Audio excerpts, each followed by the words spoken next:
Syederalun dalam upaya mendukung swasembada pangan, Kapolres Biren AKBP Tuscat Cipta Herdani bersama jajaran dan unsur terkait melakukan penanaman jagung serentak pada Rabu 6 Agustus 2025.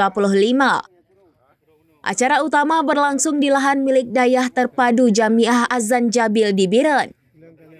Kegiatan ini merupakan bagian dari penanaman serentak virtual yang dipimpin langsung oleh Irwasum Polri, Komjen Pol Profesor Dr. Dedi Prasetyo di Pondok Pesantren Tebu Ireng, Jombang, Jawa Timur.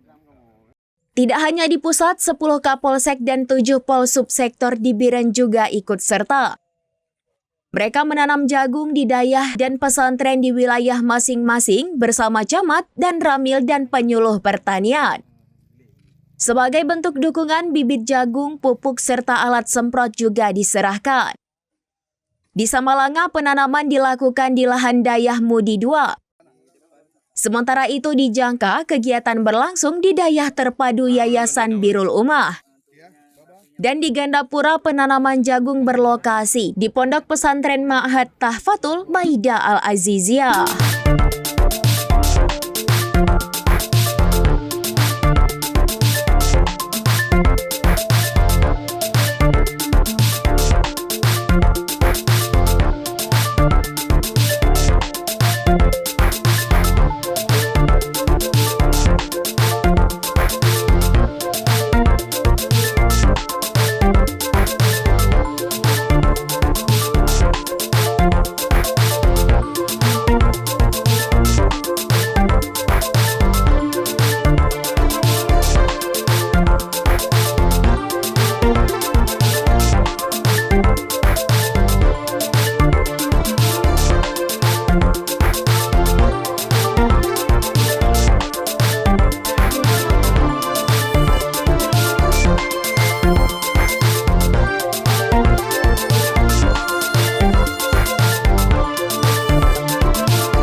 Download Tribun X sekarang, menghadirkan lokal menjadi Indonesia.